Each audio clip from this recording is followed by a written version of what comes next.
म मान्छे घरमा चाहिँ बसिरहेको थियो त्यतिखेर अब कहिले बाबा आउनुहुन्थ्यो त्यस्तै 20 रुपैयाँ 30 रुपैयाँ दिनुहुन्थ्यो यति मात्र हो र भन्थ्यो अब अरूले चाहिँ तर मैले चाहिँ कहिले पनि मेरो बाबालाई चाहिँ मैले कहिले नै मागिनँ के यति दिनु उति दिनु भने जति दिनुहुन्छ म त्यति नै खुसी हुन्थ्यो र त्यो पैसा चाहिँ मैले जम्मा गरेर राख्थ्यो बिहान चाहिँ म एउटा चाहिँ अब अचानक म त्यति खास न्युज चाहिँ हेर्दिनँ त्यति खासै न्युज चाहिँ हेर्दिनँ म अब हुन्छ नि त्यो अब न्युजहरू आउने र अब दुःख सुख अब पुरा है त्यस्तोहरू चाहिँ म चाहिँ हेर्दिनँ तर पनि अचानकमा चाहिँ मैले चाहिँ देखेको थिएँ त्यस्तो चाहिँ र भनौँ न अब यस्तो खानु पनि धाउ अब लुगा पनि अरूले दिएको अब त्यस्तो लाएर बस्छु भन्दै त्यस्तो चाहिँ अब मैले देखेको कि बिहान चाहिँ र सो मलाई एकदम हार्ड भयो कि त्यो कुरालाई चाहिँ एकदम हार्ड भयो म पनि त्यस्तैबाट चाहिँ म पनि अब चाहिँ आएको हुँ प्रश्न लेख सबैजनालाई आई होप हजुरहरूलाई पनि सन्चै हुनुहुन्छ होला र म पनि भगवानको कृपाले हजुरहरूको कृपाले एकदम सन्चै छु र आज म चाहिँ दुईटा कुरा चाहिँ सेयर गर्नु गइरहेको छु सेयर भन्नाले सो एउटा कुरा चाहिँ मलाई कसैले सोध्नु भइरहेको थियो र तपाईँ काम गरिसकेपछि के गर्नुहुन्छ भनेर र म मेरो फ्री टाइममा र म कहिले कुनै काम गरेर हुन्छ कुनै के काम गरिरहेको छु त्यतिखेर म त्यस्तो भनेको थियो र उहाँ एकजनाले चाहिँ म उहाँको नाम चाहिँ लिन चाहदिनँ र उहाँले चाहिँ भन्नु भइरहेको थियो तपाईँ अलिकति टाइम पाएको हुँदैन र कहिले के काम गर्नु भइरहेको हुन्छ कहिले के गर्नु भइरहेको हुन्छ कहिले भिडियो बनाइरहेको हुन्छ कहिले टिकटक बनाइरहेको हुन्छ भन्नुहुन्छ उहाँले चाहिँ एकछिनबाट नि बस्नुहुन्न रहेछ तपाईँ चाहिँ भन्नुहुँदो रहेछ सो म मेरो टाइम पाउने बित्तिकै म चाहिँ कहिले के सोचिरहेको हुन्छु र कहिले के गर्छु भनेर सबै अगाडि दिने प्लान बनाएर चाहिँ म त्यो प्लानसँग चाहिँ म चाहिँ प्लान भन्नाले आफ्नो योजनासँग चाहिँ एकदम फलो गरिरहेको हुन्छु र म चाहिँ एकदम भनौँ न सानोदेखि नै एकदम अब अनुभव चाहिँ गरिसकेको मतलब आफूले भयो कि अब दुःख अब हुन्छ नि एकदम त्यस्तो गरेर चाहिँ म चाहिँ अब पुरै त्यस्तो गरेर चाहिँ भोगेर नै हिँडेको र म चाहिँ अब सबैजना अब आफ्नो चाहिँ गर्नुपर्छ भोग्नुपर्छ दुःख गर्नुपर्छ तर पनि अब यस मलाई चाहिँ म चाहिँ त्यसरी चाहिँ हिँड्दै चाहिँ अब सानोदेखि नै एकदम हुन्छ नि दुःख त भन्नु मिलेन तर पनि सङ्घर्ष चाहिँ अब धेरै चाहिँ अब त्यसरी चाहिँ हिँड्दै चाहिँ हिँडिरहेको थियो र उहाँले चाहिँ मलाई सिरियस गरेर चाहिँ सोध्नु भएको र उहाँले अब म के गर्छु भनेर उहाँले देख्नु भएको होला नि त र मैले कहिले के गरेर हुन्छु कहिले के गरेर हुन्छु तर पनि हुन्छ नि आफूले अहिले उमेर हुने बेलामा सबै अब गर्नुपर्छ कि काम भन्ने कुरा अब कुनै सानो ठुलो हुँदैन र त्यसलाई सानो ठुलो पनि कहिले पनि आफूले पनि गर्नु हुँदैन अरूले जस्तोको गरोस् सानो ठुलो गरेर पनि तर आफू चाहिँ सही ठाउँमा चाहिँ हुनै पर्ने रहेछ र म चाहिँ अहिले चाहिँ म त्यस्तो सानो ठुलो कहिले पनि सोच्दिनँ र सानोदेखि नै एकदम अब दुःख त के पाएको भन्नु त्यतिखेर चाहिँ मैले त्यति याद पनि थिएन र एकदम अब हामी चाहिँ खानु पनि एकदम गाह्रो थियो अनि त्यो समयमा चाहिँ र मान्छेको लुगा लाएर चाहिँ हिँड्थ्यो कि हामी चाहिँ मान्छेको लुगा लगाएको अब लुगा लगाएको चाहिँ मैले पनि लगाएकै हो र आज र केही समय चाहिँ म अब बाहिर पनि थियो र एकदम त्यो समय चाहिँ म 8 वर्ष चाहिँ म भनौँ न बुद्धिज्ममै थियो बुद्धिज्मको समयमा चाहिँ मलाई एउटा पनि दुःख भएन र सो एकदम राम्रो थियो र म के बाध्यता परेर चाहिँ म बाहिर चाहिँ भएको र केही छैन तर पनि अब आफूले के गरौँ भनेर चाहिँ म बाहिर आएको र त्यो समयमा सानोको बेला एकदम याद आयो क्या सानोको बेलामा चाहिँ एकदम हुन्छ नि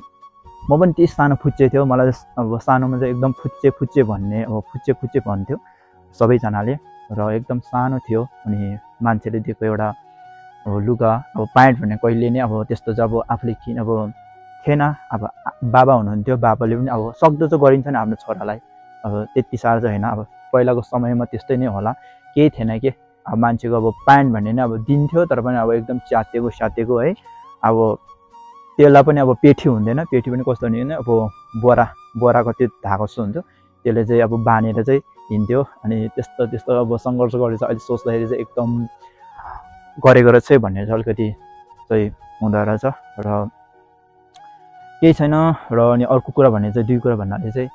मलाई कसैले सोध्नु भएको थियो कि अब म सँगसँग कसो हिँडिरहेको हुन्छ नि त तिम्रो त अब बहिनी भएर पनि नभएको जस्तो छैन जस्तो लाग्दो रहेछ भने हो त्यस्तै हो,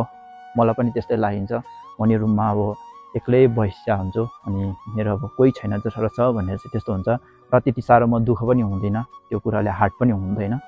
तर पनि अब यसो सोच्दा चाहिँ ओ आफ्नो बहिनी रहेछ भनेर चाहिँ त्यो हुन्छ, नत्र भने चाहिँ म आफ्नै दुनियाँमा चाहिँ बसिरहेकै हुन्छु। त्यस्तै हुन्थ्यो, आफ्नो बहिनी भएर पनि नभएको। तर पनि त्यस्तो नसोच्नु होला, त्यस्तो चाहिँ हुँदो रहेछ। म एक्लै बस्ने बानी भएको होला, बस्ने एक्लै भन्नाले एक्लै हो कि बच्चादेखि जब म अब भनौँ न 6-7 वर्षदेखि चाहिँ एकदम एक्लै भएको चाहिँ अहिले चाहिँ सोच्दा चाहिँ त्यस्तै भइरहेको छ। त्यस्तै हुँदो रहेछ कि परिस्थितिले नै होला सायद। पहिला त हाम्रो सबै कुरा थियो कि सबै कुरा थियो र केही समयपछि चाहिँ अब हाम्रो चाहिँ केही पनि भएन। अनि त्यसपछि चाहिँ मैले चाहिँ 6-7 वर्षदेखि चाहिँ एकदम दुःख पायो भने त्यतिखेर दुःख नै लाग्थेन, खासमा भन्नुपर्छ दुःख पनि लाग्थेन कि त्यतिखेर समय चाहिँ आफ्नै अब हुन्छ नि त, आफ्नो काम गरेको जेमा पनि अब है सानो कहिले के गरेर हुन्छ कहिले के गरेर हुन्छ अनि त्यसमै रमाइरहेको रहेछ। म चाहिँ अहिले राम्रोसँग सोच्दाखेरि चाहिँ त्यस्तो चाहिँ दुःख भन्दिनँ क्या, दुःख भन्दैन क्या। दुःख भनेको चाहिँ आफू मनभित्र हुन्छ नि सोच विचार, त्यसले चाहिँ एकदम डाउन गर्छ र काम पनि गर्नु मन लाग्दैन, केही पनि गर्नु मन लाग्दैन है। अब काम गर्दा पनि कतिखेर टाइम बित्छ, त्यस्तो हुन्छ क्या। सोच आफ्नो विचारले चाहिँ एकदम डाउन गरेको हुन्छ र आफूलाई अब यति काट्यो भने चाहिँ त्यो काटेको ठाउँमा मात्र पीडा हुने हो क्या, त्यो हातमा मात्र पीडा हुने, हात काट्यो भने हातमा मात्र पीडा हुने हो। अनि त्यस्तो नै अनि हाम्रो मन चाहिँ फेरि जब मनमा टच हुन्छ नि, हार्ट केही भएर हुन्छ नि, त्यसले चाहिँ एकदम नराम्रो गरेर हुन्छ। अनि सोच पनि त्यस्तै चलिरहेको हुन्छ, सोचले एकदम हामीलाई मार्छ र काम पनि गर्नु मन नलाग्ने, के गर्नलाई जे गर्दाखेरि नै एनर्जी नआएको जस्तो चाहिँ त्यस्तो हुन्छ। र मलाई चाहिँ त्यस्तै भइरहेको थियो अब सानोको उमेरमै, केही त्यस्तो अब दुःख भने केही पनि लागेन। तर पनि भनौँ न के अरे त्यस्तो सानोदेखि चाहिँ अब एक्लै अब आँटिलो अब त्यतिखेर चाहिँ थियो। र मेरो अब एकदम तारिफ चाहिँ गरेको होइन, र मैले जे छ त्यो चाहिँ मैले मेरो भिडियोमा भनेको। र भनौँ न पछि मैले यो भिडियो हेर्दाखेरि नि अब हुन्छ नि त्यस्तो रहेछ भनेर चाहिँ अलिकति त्यो कुराहरू चाहिँ म सबै कुरा याद छ कि सबै याद छ। र मेरो बाबा चाहिँ हुनुहुन्थ्यो, बाबा चाहिँ अब मेरो बाबासँग चाहिँ म खासै उयो पनि हुन्थेन। अनि त्यस समयमा चाहिँ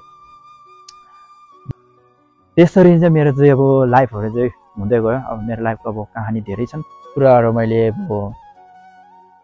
यस्तै हो। अरू भने चाहिँ जीवन भनेको यस्तै हो, कहिले अब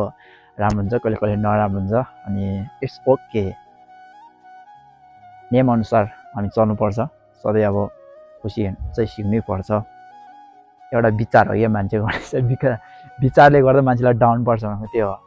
विचार यति राम्रै गर्दै गयो भने राम्रै हुन्छ, र सानो कुराले नै अब नराम्रो अझै थप्दै गयो भने हामीले चाहिँ एकदम हानि पुऱ्याउँछ भन्ने त्यही हो। र मेरो भिडियो जसले वाच गर्नुभएको छ र मेरो युट्युब च्यानल एसजे लामामा चाहिँ माया गर्न सक्नुहुन्छ तपाईँहरूले। यति राम्रो लाग्यो भने मैले हजुरहरूको लागि भनेर चाहिँ अब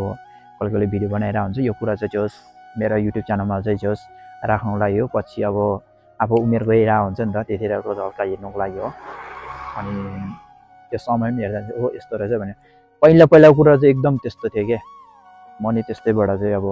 अहिले आइरहेको छु। म नि त्यस्तो भएको छ भने चाहिँ जोस् आफूलाई चाहिँ म भने चाहिँ अहङ्कार हो। तर पनि मैले चाहिँ जोस् म भन्दा चाहिँ मैले यस्तो गरेँ त्यस्तो गर्ने चाहिँ भन्नु खोजेको होइन। र सबैले सङ्घर्ष चाहिँ गर्नै पर्छ। अनि दुःख रहेछ अब कति गाह्रो हुन्छ नि, अब सबै कुरो गाह्रो छ। तर त्यो गाह्रोभित्र नि केही न केही लुकेको छ भने आफूले चाहिँ खुद बुझ्नुपर्छ, सबै भोग्नुपर्छ। भोग्दै हिँड्दाखेरि चाहिँ ठ्याक्कै थाहा पाउँछ। सबैजनालाई मेरो भिडियो हेर्नु भएकोमा धेरै धन्यवाद।